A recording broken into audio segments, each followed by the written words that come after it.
Hello friends मुझे हूँ are के आमर यूट्यूब चैनल के सबके वेलकम। तो आमर प्रिवियस पार्ट मन के होटेल रे केनता कर टाइम पास कलु और केनता करी टाइम बितानु से सब तो देखी थी आउ केनता करी खाना पीना कलु आउ केनता कर आसनु आउ केनता बुलनु केनता खेलनु इटा तो सब देखी सारी ना। तो ये काଣା होची कि एबे आमर चेकआउट करवा है माने काली आमे 12 बजे आसथिलु आउ आज इटा 12 बजे चेकआउट करूछु। तो इटा सब गोटे गोटे अलग अलग फ्लाट अच्छे केन का डिस्टर्ब नहीं ऊपर गोटे फ्लोर आउ तले गोटे ग्राउंड अच्छे ग्राउंड फ्लोर अच्छे। तो एमती सबुआड़े अच्छे भाई आउ बहुत बड़ एरिया है बुलले भी बहुत टाइम लगी जा। तो खाली ओवरव्यू जस्ट खाली देखी दियो एमती एबे किसी नहीं है एबे आ बहुत जिनिस तुमके देखे नहीं पारे भाई से सॉरी क्या कि टाइम नहीं थे ना संध्या ही जाता राति भी बाहर लीजे जहाँ किसी भी नहीं देख रहे तुमके लास्ट नहीं क्या फोटो के तरह देदेवी तुम से देखो काଣା काଣା अच्छे जान लेकिन इनर जेन एक्सपीरियंस बहुत खास थिला आउ मते तो पूरा एक नंबर लगला माने मोर लाइफ रो पूरा बेस्ट माने एमती रहबार भितर यहाँ लगला। आउ प्राइस केते पड़ला कॉस्ट केते पड़ला सेटा भी तुमके वीडियो लास्ट रे कहबी। एबे तो यहाँ आम जो चेकआउट करवा के चेकआउट कर सारे एका आम बाहर के पलामु माने से जेन रहुछु जेन पीजी अच्छे से निके जिमु एबे। तो चलो आके देख म्यूजिक टे वीडियो के देखी दिया तापर आके गले कहूँ तुमके।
फाइनाली दमदमा लेक पाखे तो यहाँ जस्ट गोटे लेक टाइप और तुमके देखो बहुत खास तो इन कि ना वाटर सोर्स गोटे खाली अच्छे आउ कि ना।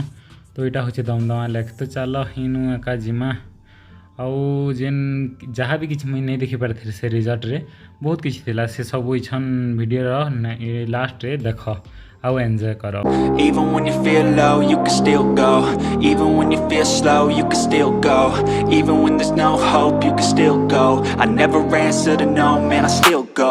Go, go, go, go, go, go, go, go, go, go, go, go, yo, go, go, go. Hustle hard, hustle every single day.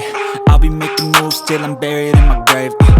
To the system, I don't wanna be a slave. I've been doing shit my way, or the highway. And in the driveway is a nice range. Cause I grind through the climb, I invite pain. You'll never hear me, bitch, nah, I don't complain. Just gotta flip the switch and you can go and obtain anything you want, anything you need. Your mind's got the key ingredient, it's belief.